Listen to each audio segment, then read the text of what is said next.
Bonjour mesdames, mesdemoiselles, messieurs. Soyez les bienvenus dans notre émission Dites-nous pasteur.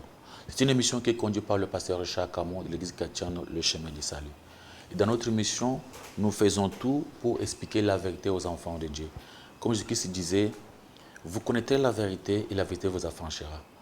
Nous faisons tout pour que les enfants de Dieu, partout où ils sont, puissent comprendre la vérité. Parce que la vérité se trouve dans la Bible. Si vous êtes chrétien, votre appui de la vérité, c'est la Bible. C'est pourquoi on va vous donner des versets bibliques dans ce que nous allons parler aujourd'hui. D'après notre thème, on doit l'appuyer avec des versets bibliques pour que les enfants de Dieu puissent comprendre, avoir la lumière, avoir l'éclaircissement. Notre thème, c'est quoi? C'est ethnicité et nation. Ethnicité et nation, c'est un aspect important, mais souvent négligé par des gens qui prêchent la parole de Dieu, par le prédicateur de la parole. C'est quelque chose de très important. C'est pourquoi aujourd'hui, on va essayer un peu de parler, d'expliquer aux enfants de Dieu à propos des groupes ethniques et à propos des nations que nous avons dans le monde. Il existe actuellement environ 196 nations sur la terre et elle est regroupée de milliers de groupes ethniques. Et tout ça, c'est aussi vraiment important qu'on en parle, qu'on essaie un peu de comprendre d'où proviennent toutes ces choses. Dans le livre des Actes, chapitre 17, verset 26, on va en lire ces versets. Actes chapitre 17, verset 26, nous lisons au nom de Jésus-Christ. Amen. Il a fait que tous les hommes, sortis d'un seul sang, habitassent sur toute la surface de la terre, ayant déterminé la durée des temps et les bornes de leur demeure. Ici, nous voyons que Dieu a créé Adam et Ève. Vous pouvez lire ça aussi dans le livre de Genèse, chapitre 1, verset 26 à 28. Vous voyez que Dieu avait créé Adam et Ève avec la potentiel d'avoir plusieurs races. Parce que toutes les races du monde proviennent d'Adam et Ève. Il n'y a pas d'autres races. Il y a des gens qui croient que si moi je suis un homme noir, c'est-à-dire qu'il y avait un autre Adam noir, il y avait un Adam blanc, un Adam tout ça. Il faut comprendre que les dieux avaient créé seulement un seul Adam et une seule Ève. C'est à travers ces gens que tout le peuple du monde est parvenu. Et si vous lisez dans le Genèse chapitre 10, on nous prend d'abord au Genèse chapitre 9, verset 19, pour essayer un peu de comprendre à propos de ce qui s'était passé après Adam et Ève. Genèse chapitre 9, verset 19. Genèse chapitre 9, verset 19, nous lisons au nom de Jésus-Christ. Amen. Ce sont là les trois fils de Noé, et c'est leur postérité que peupla toute la terre. On a entendu ensemble que c'est seulement les trois fils de Noé qui a peuplé toute la terre. Nous avons ces trois fils comme Cham, Sem et Japheth. Ces trois fils sont eux, après le déluge, ce sont eux maintenant qui ont rempli la terre. Il n'y a qu'un seul ancêtre qui est Adam et Ève. Après, vous savez bien que Adam et Ève, après le déluge, il n'y avait que Noé, celle qui était restée avec ses enfants. Ces enfants, qui est Cham, Sem et Japheth, sont eux qui ont peuplé le monde. Et vous pouvez lire encore dans le Genèse chapitre 11, verset 27. Lisez un peu 11, 27. 11, 27. Voici la postérité de Terach. Terach engendra Abraham et Nachor et Haran. Haran engendra Lot. Même la prospérité d'Abraham, Abraham est provenu des enfants de Noé. Vous allez comprendre que Genèse chapitre 11, à partir du verset 1 jusqu'à verset 9, vous verrez comment est parvenu toutes les tribus du monde, tous les groupes ethniques. C'est quand Dieu avait dispersé les gens sur le tour de Babel.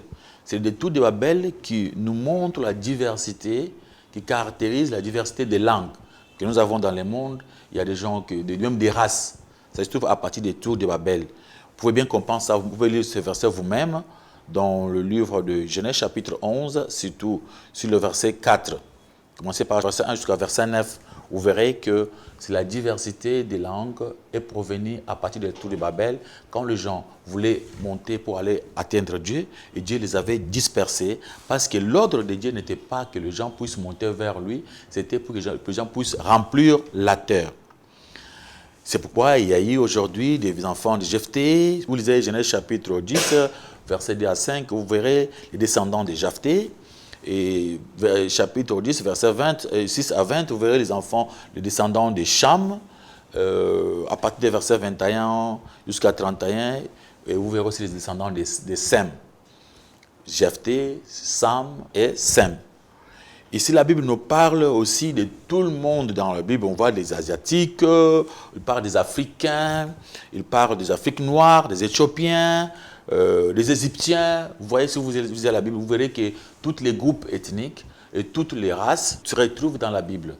Et Dieu, vous savez, tous ces gens ici sont tous créés par Dieu. Ne croyez pas qu'il y a des gens qui ne sont pas créés par Dieu. Il y a d'autres personnes qui croient que nous, les Noirs, nous, les Blancs, nous, tout ça, non. Nous, on est tous provenus par un seul Dieu et par un seul Père qui s'appelle Adam, qui nous a tous engendrés. Mon frère, trouvez aussi les Genèse chapitre 12, verset 3. Nous lisons au nom de Jésus-Christ. Je bénirai ceux qui te béniront et je maudirai ceux qui te maudiront. Et toutes les familles de la terre seront bénies en toi. Cela veut dire que quand Dieu avait pris Abraham, c'était pour bénir tout le monde. Il a dit, Dieu a choisi de se montrer sa façon de vivre, sa façon de parler, pour que les gens puissent connaître, comprendre Dieu. Il a choisi une personne qui est Abraham. Il a dit à Abraham que toutes les nations du monde seront bénies à travers toi. C'est-à-dire Dieu avait l'intention de bénir le monde entier quand il avait choisi Abraham. Ce n'était pas seulement pour Israël. Parce que c'est bien écrit que toutes les nations du monde seront bénies à travers Abraham. Si vous lisez aussi Apocalypse chapitre 21, verset 24,26, vous verrez aussi, mon frère peut toujours chercher, ce qui est, c'est que toutes les nations seront, toutes les nations seront sauvées à travers Abraham. Mon frère lisait ces versets très importants, Apocalypse chapitre 21, verset 24,26. Les nations marcheront à sa lumière et les rois de la terre y apporteront leur gloire. 26. On y apportera la gloire et l'honneur des nations. Vous verrez ici, on voit que quand Jésus-Christ viendrait pour vivre, pour faire son royaume de 1000 ans à partir d'Israël, et toutes les nations seront bénies dans ce royaume qui se fera à partir d'Israël. Parce que nous savons qu'après l'enlèvement, il y aura le royaume de 1000 ans qui se fera avec Jésus-Christ. Jésus-Christ va habiter en Israël, c'est ce que la Bible nous dit, en Israël pour diriger le monde. Vous lisez aussi Apocalypse chapitre 22, verset 2, vous verrez aussi que toutes les nations seront toujours bénies. Et la vie éternelle est promise pour tout le monde. Ce n'est pas seulement quelque chose qui est promis pour le peuple d'Israël. Et une théologie biblique de l'ethnicité et de la nation contient la vérité et les principes suivants. Je vais vous donner quelques principes, quelques vérités qui contiennent cette théologie de l'ethnicité et des nations. Premier principe que vous pouvez bien retenir, il faut accepter, quel que soit votre groupe ethnique, vous êtes créé à l'image de Dieu. Ça, c'est la première des choses. Et deuxième, c'est une vérité qu'on ne peut pas changer. Et la deuxième vérité en est que aucun groupe ethnique n'est supérieur ou inférieur à un autre. Si vous croyez que votre groupe ethnique est supérieur aux autres, vous êtes vraiment insensé. Donc les gens sages, les gens intelligents ne peuvent pas penser comme ça. On est tous créés à l'image de Dieu. Troisième principe, le racisme est un péché détestable car il nie le plein personnalité de certains groupes humains. Donc le racisme est un péché grave. Parce qu'il nie que d'autres groupes ont des valeurs. Ils se croient qu'ils sont eux-mêmes qui se croient supérieurs par rapport aux autres. Et il contredit l'image de l'homme, dont l'idée de l'homme créé à l'image de Dieu. Parce que si tout homme est créé à l'image de Dieu, il n'y a aucun groupe qui peut être supérieur à l'autre. Quatrième vérité, Israël a été la nation que Dieu avait choisie pour rétablir l'humanité déchue et apporter le salut et la restauration à tout le monde. Ça ne veut pas dire qu'Israël, c'est lui, celle qui est de Dieu, non. Nous sommes tous créés à l'image de Dieu, que ce soit les gens d'Israël, que ce soit de toutes les tribus, de toutes les nations du monde. Mais Dieu avait choisi Israël pour sauver le monde. Il voulait commencer par Israël pour créer l'histoire du salut et restaurer toutes les nations et tout le monde. Ça, c'est le quatrième principe. Je vous donne le 5e principe. Le salut est accordé par Jésus-Christ, le Messie. Il n'y a pas moyen d'avoir le salut dans le monde si ce n'est que par Jésus-Christ. Alors ici, on nous montre que le salut est accordé par Jésus-Christ, le Messie. Lui seul qui donne le salut. Il n'y a pas d'autre, il n'y a pas aucun, il n'y a pas d'autres prophètes ou bien d'autres personnes dans ce monde qui peuvent donner le salut si ce n'est que Jésus-Christ lui-même. Et la mort de Christ, ça c'est le 6e principe, la mort de Christ et l'établissement de la nouvelle alliance crée l'unité entre tous ceux qui s'identifient en Jésus-Christ. Donc la mort de Jésus-Christ, c'est pour l'établissement de la nouvelle alliance, pour créer l'unité entre tous ceux qui s'identifient à Jésus-Christ. Sa mort, c'est pour créer cette unité, pour nous réconcilier avec Dieu. C'est pourquoi Jésus-Christ était mort à la croix, pour notre réconciliation avec Dieu. 7. L'Église devrait rendre visible l'harmonie raciale et donner au monde l'exemple du projet de Dieu. L'Église devrait rendre visible l'harmonie raciale. Je m'étonne, il y a d'autres églises très racistes. Ça s'appelle l'église des blancs, l'église des noirs, l'église des jaunes, tout ça. Une église ne peut pas penser seulement à une seule race. L'église devrait toujours accepter de rendre cette harmonie raciale. L'harmonie raciale et donner au monde l'exemple du projet de Dieu. Le 8e principe, lors de son retour, Jésus-Christ dirigera les nations à partir d'Israël et bénira toutes les nations. Ça, je l'appuie avec un verset, Ésaïe chapitre 27, verset 6, pour prouver à tout le monde que quand Jésus-Christ viendra, ça sera pour toutes les nations. Et ce sera pour bénir toutes les nations. Même le royaume des 1000 ans qui se fera à partir d'Israël, c'est pour diriger le monde. Alors Jésus-Christ serait là pour bénir toutes les nations seront bénies en Jésus-Christ. 9e, dans l'état éternel, les nations et ceux qui les dirigent vivront de façon harmonieuse. C'est-à-dire, nous sommes tous des enfants de Dieu. Dieu nous a promis toutes les promesses qui étaient données à Israël, c'était seulement pour sauver tout le monde. Ce n'était pas seulement pour Israël. Et Dieu, il a envoyé son Fils dans ce monde pour que tous ceux qui croient en lui puissent être sauvés. On n'a pas dit seulement les Israélites. On a dit tous ceux qui croiront en lui seront sauvés. L'idée sur l'ethnicité et nation, c'était pour montrer à tout le monde, des gens qui croient peut-être que leur nation, ou bien leur tribu, ou bien leur groupe ethnique est supérieur à d'autres groupes, ils commettent des erreurs graves. Vous devez comprendre que nous sommes tous les mêmes. Nous sommes tous créés à l'image de Dieu. Dans tous les groupes ethniques, il y a aussi des gens intelligents, il y a aussi des gens qui sont aussi moins intelligents, dans toutes les races du monde. Alors vous devez comprendre, accepter de respecter les races d'autrui, respecter les groupes ethniques, accepter des tribus d'autrui. Il y a des gens comme ça qui se donnent l'accès d'injurier et de parler mal des autres tribus sans le savoir que le fait de parler mal des autres tribus fait de vous un homme insensé. Parce que celui qui est intelligent, un homme sage, ne peut pas critiquer d'autres tribus. Parce qu'il sait bien que toutes les tribus du monde ont été créées par Dieu et toute personne du monde est créée à l'image de Dieu. Le fait de saboter et de parler mal des autres tribus prouve que vous n'avez pas la connaissance, vous vous faites vous-même inférieur et insensé. Mes amis sont là, on a parcouru un peu sur l'ethnicité et les nations, on a démontré un peu le peu de sagesse qu'on avait, avec peu de versets qu'on avait. Je sais que vous êtes là, vous connaissez encore beaucoup de choses, vous pouvez nous aider avec ce que vous avez pour que nous puissions aider nos amis. Vous pouvez nous écrire par... comme vous voyez, notre numéro est là, même le message, même par le mail, c'est très important. Que Dieu vous bénisse. Les amis qui sont prêts, c'est notre papa Georges qui est prêt. Papa Georges, vos questions. Merci, pasteur, pour la parole m'accorder. Et surtout, merci pour votre disponibilité. Je vais vous faire une question.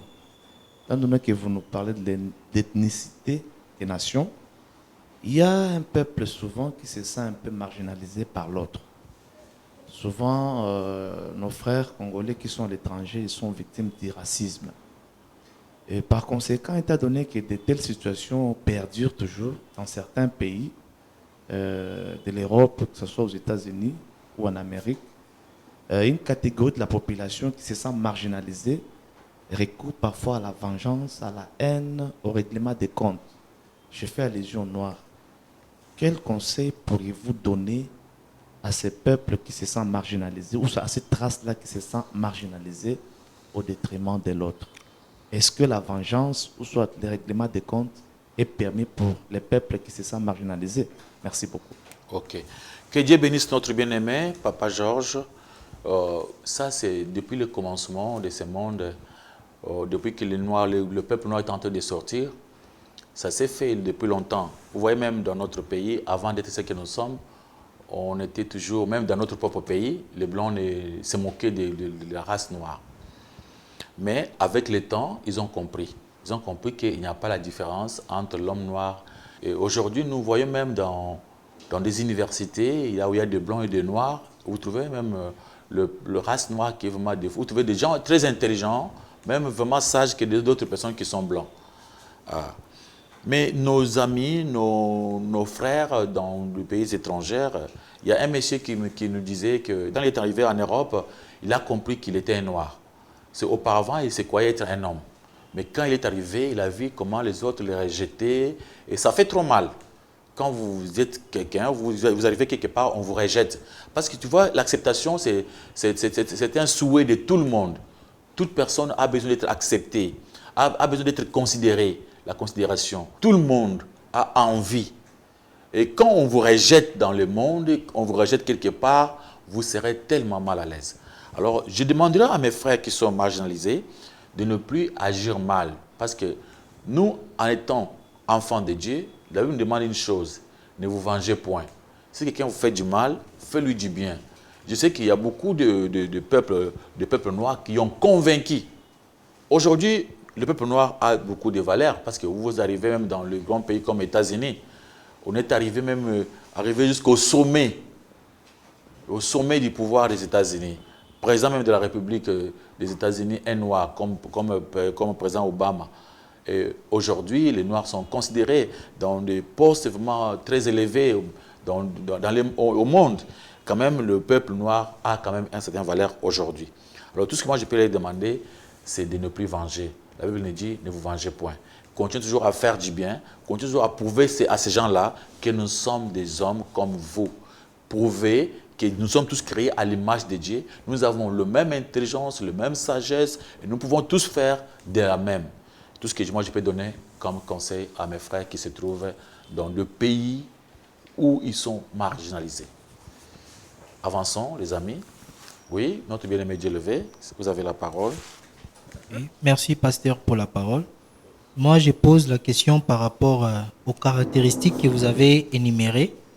Les quatrième caractéristique dit « Israël a été choisi pour rétablir ou sauver le monde ». Je voulais poser la question de savoir, parce que ces derniers temps, on assiste à des publicités dans des chaînes chrétiennes internationales disant que pour être sauvé, ou soit pour être purifié, il faut aller physiquement en Israël. Parce qu'il y a des ceux qui se lavent l'eau du Jourdain, les autres vont au mur des lamentations. Alors je m'aimerais à ce que vous puissiez faire un peu la part des choses. Parce que déjà, parce qu'on risque de croire que Israël, comme il a été choisi pour sauver le monde, d'où est-ce qu'il faut aller physiquement ou bien bibliquement parlant, il y a une autre façon de comprendre ça. Que Dieu bénisse notre bien-aimé Dieu levé. Voilà, il y a une confusion. Ça, c'est une confusion. Comment? Pourquoi? Parce que Dieu avait choisi d'abord Abraham. Abraham, il a marché avec Abraham. Et Abraham a eu l'enfant qu'on appelle Isaac. C'était l'enfant de la promesse. Après Isaac, nous avons eu qui? Jacob. Ce qu'on appelle Israël, ça veut dire les enfants de Jacob. Les 12 tribus de Jacob qu'on appelle maintenant aujourd'hui Israël.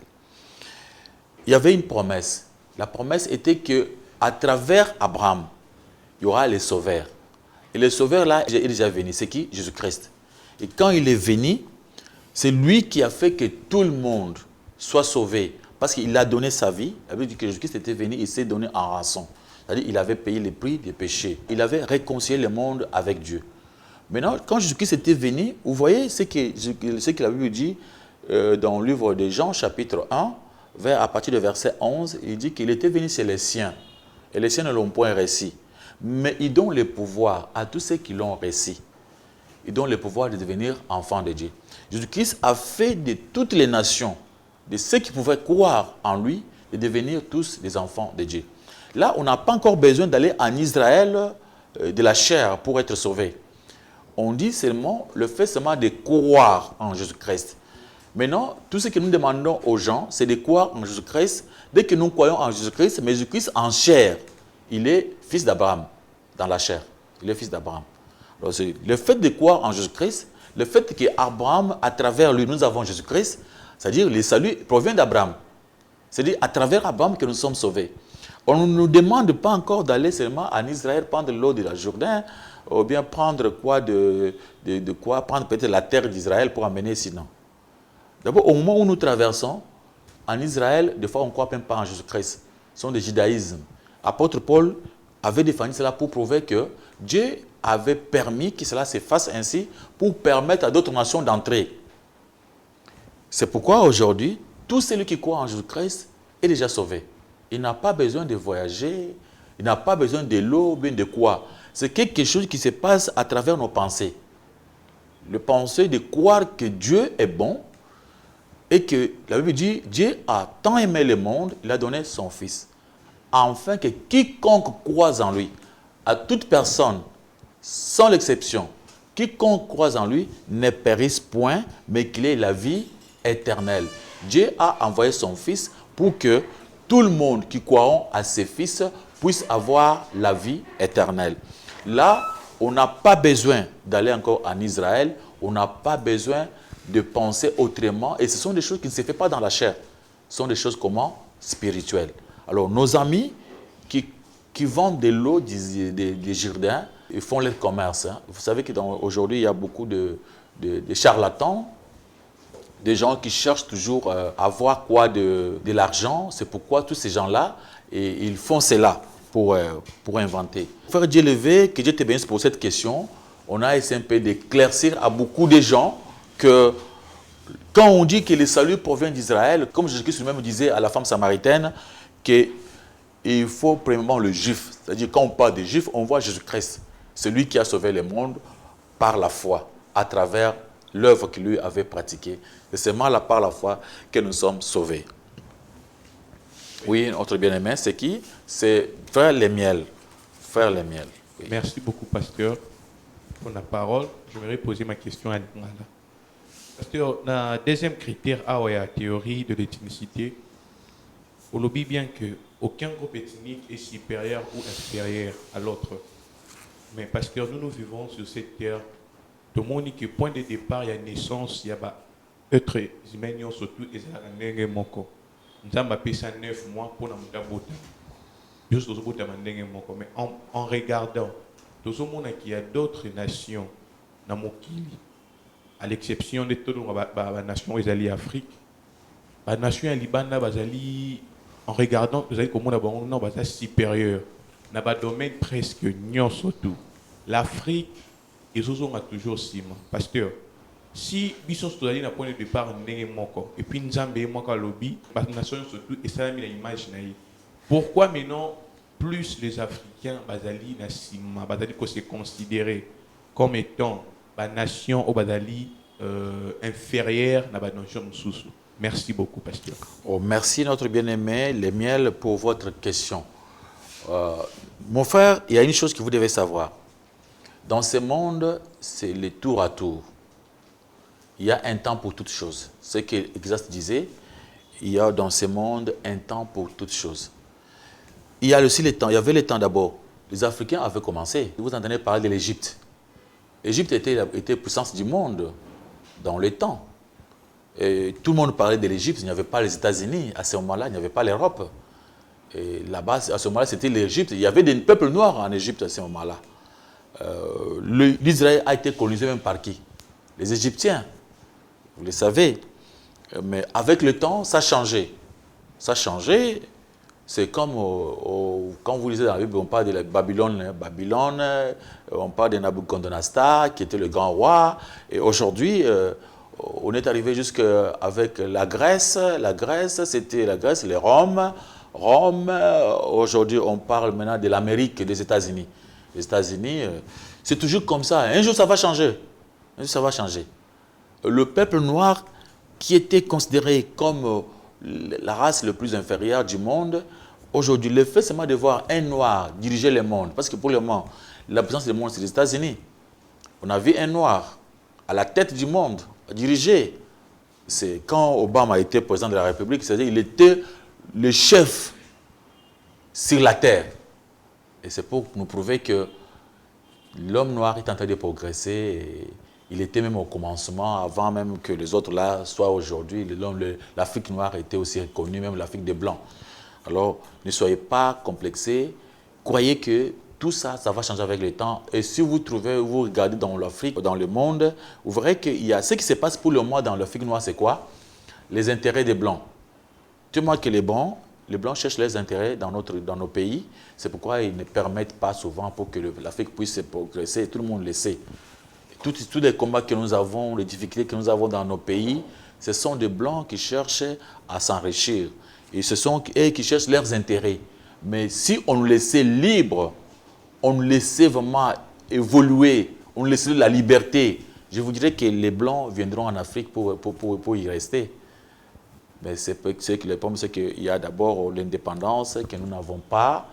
On peut avoir l'indépendance pour la liberté, mais on n'a pas l'indépendance économique.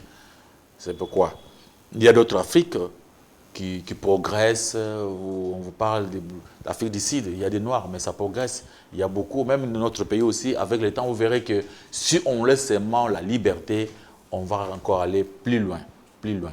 Mais ce que moi je demande à tout le monde, c'est de ne plus se considérer inférieur. Moi, je ne peux pas me considérer inférieur, quel que soit devant un Américain, quel que soit devant un Européen.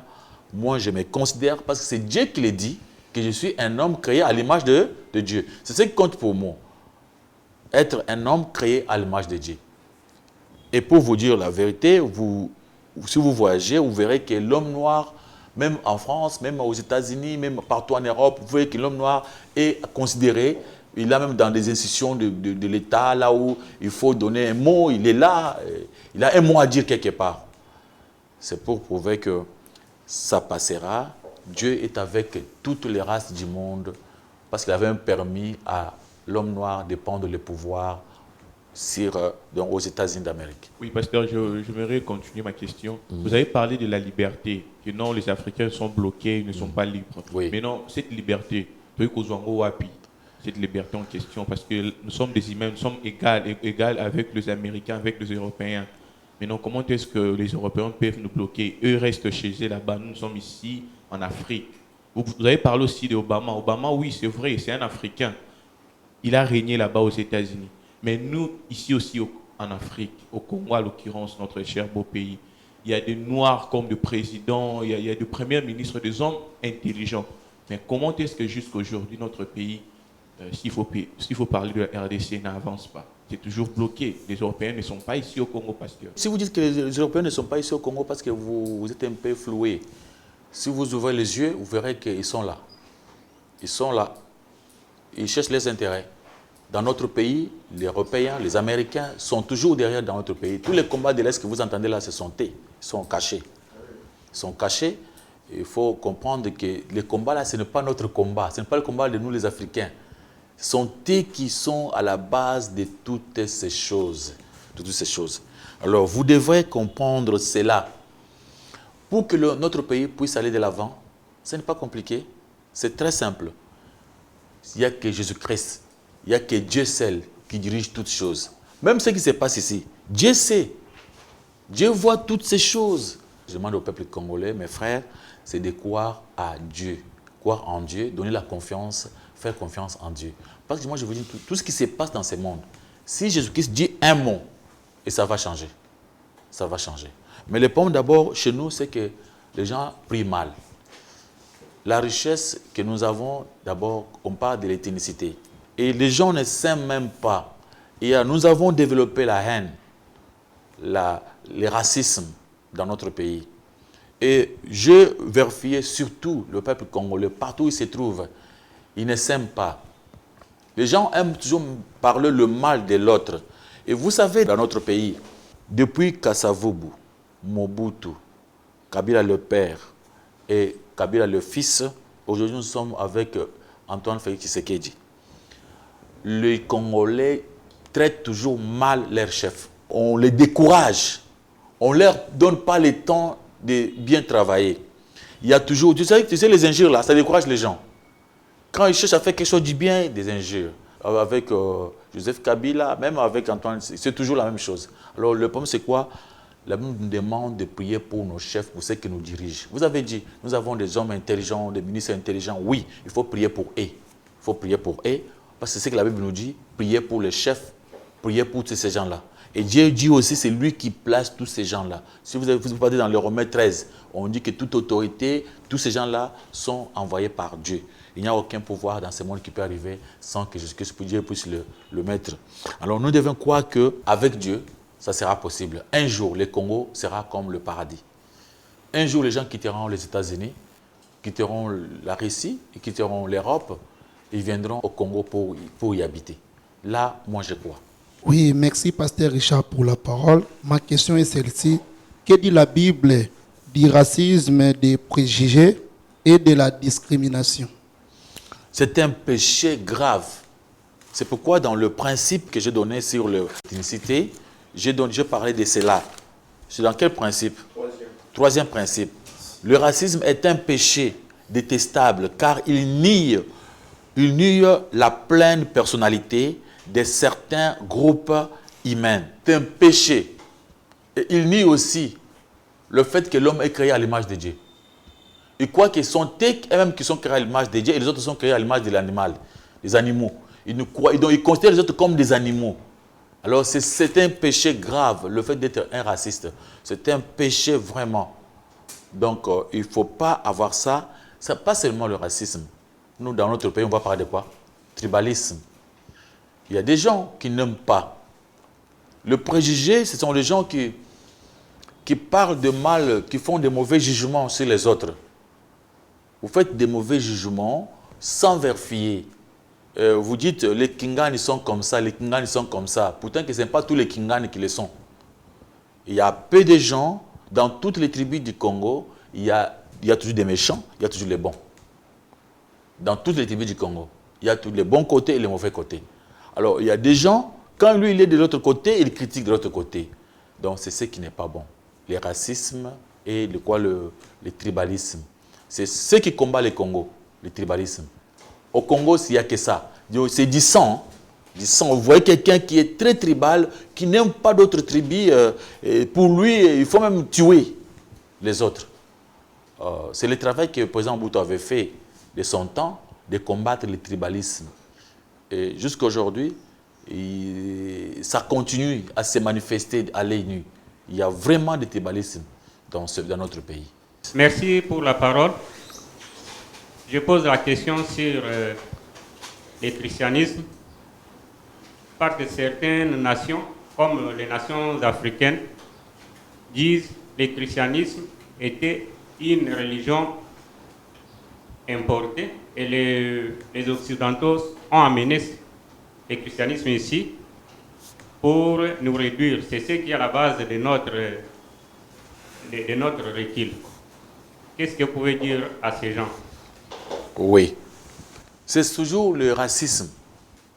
C'est conduit par l'esprit du racisme quand ils disent de pareilles choses.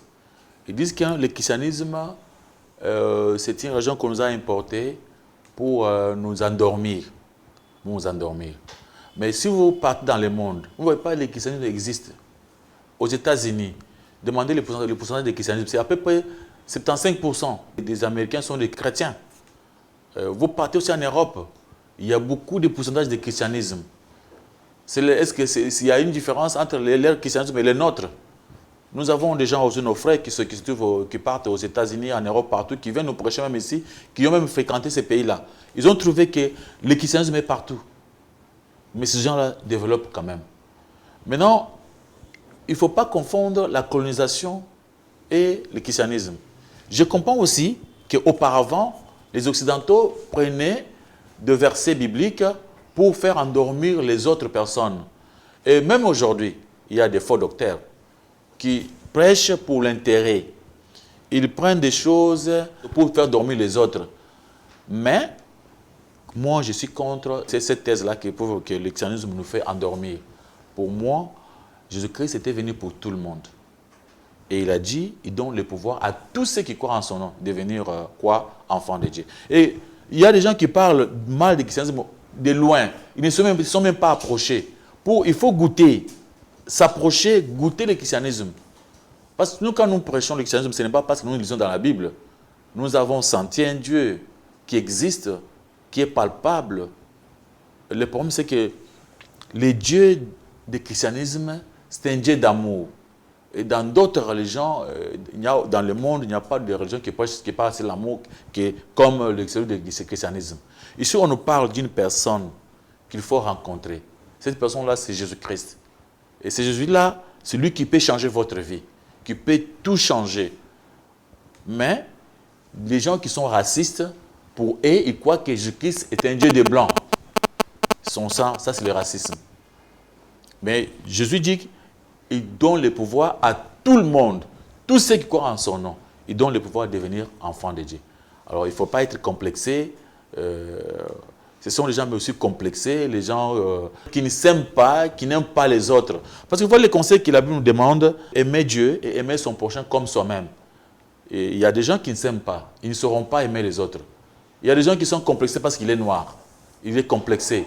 C'est pourquoi il a la haine des blancs. Donc il faut quitter dans cette façon de penser.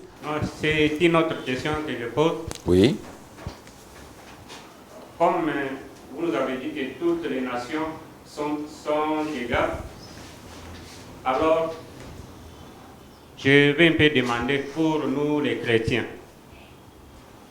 Est-ce que nous sommes appelés à défendre notre nation? Peut-être si notre nation est menacée, peut-être défendre les intérêts de notre nation. Ou bien nous devons laisser parce que toutes les nations appartiennent à Dieu. Oui. Vous avez dit pour nous les chrétiens, si nous pouvons défendre notre nation. Mon frère, c'est ce que nous sommes. Ce que nous sommes. Nous devons défendre notre nation. Nous sommes obligés. Par exemple, mon pays Congo. Je suis congolais. Est-ce que je ne peux pas défendre le Congo? Je dois défendre le Congo, c'est mon pays. Je ne peux pas laisser le Congo. Hein? Aujourd'hui, vous savez que quand Jean-Baptiste était venu, il y avait des gens qui s'approchaient de lui pour lui poser des questions. Comment faire pour plaire à Dieu? Et les militaires aussi étaient venus. Ils n'avaient pas dit à ces militaires de ne plus être militaires. Et si aujourd'hui moi je suis chrétien, en même temps je suis militaire, et que je ne peux pas défendre mon pays, je suis obligé de défendre mon pays avec courage. Et les Congolais aussi pourraient défendre leur pays. Donc nous, par exemple, votre pays, votre groupe ethnique, ça c'est quelque chose que Dieu nous a imposé. Vous savez qu'il n'y a personne qui avait demandé à Dieu de devenir ce que nous sommes aujourd'hui. Demander à Dieu d'être Congo, Luba, Swahili, tout ça. Il n'y a personne qui avait demandé à Dieu d'être Congolais. Non. C'est Dieu lui-même qui nous a imposé, qui nous a donné notre nation, nos groupes ethniques. Nous devons les respecter et nous devons aussi demander à d'autres de respecter nos groupes ethniques. Il faut pas, vous croyez que moi je ne peux pas supporter, comme moi je suis Congolais et je vois, comme moi je prie, quelqu'un qui est en train de faire mal aux Congolais et moi ça me fait plaisir. En étant Congolais, vous ne savez pas, dans la Bible, vous connaissez l'histoire d'Esther. Esther avait défendu sa nation. Et avec qui? C'était qui? Mardoché. Ils avaient combattu pour que leur nation puisse avoir de la valeur. Et nous aussi, de même, nous devons aussi combattre, lutter pour que notre pays soit accepté dans le monde, que la valeur des Congolais soit acceptée. Ça, c'est vraiment des valeurs que nous ne pouvons pas négliger parce que c'est Dieu qui a fait de nous des Congolais. Moi, je n'ai pas accepté aujourd'hui qu'on parle de mal des Congolais pendant que je les suis.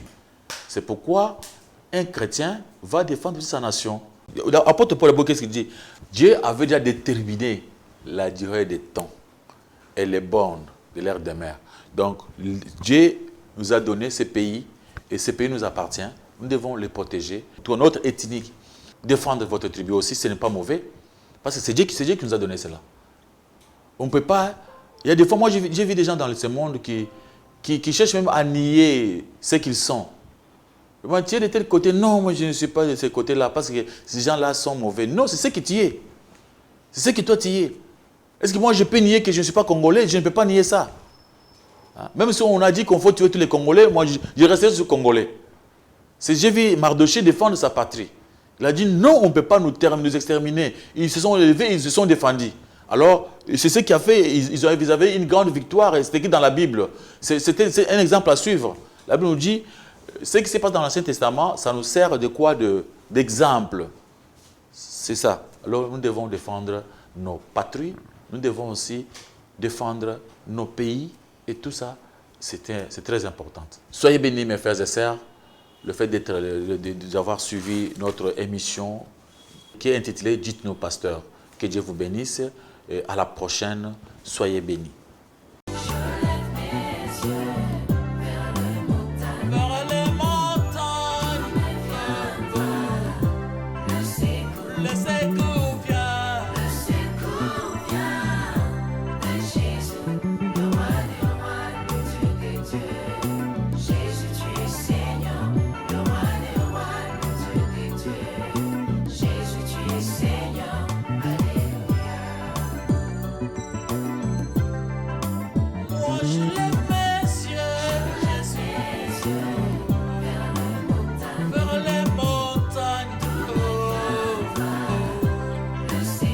Let's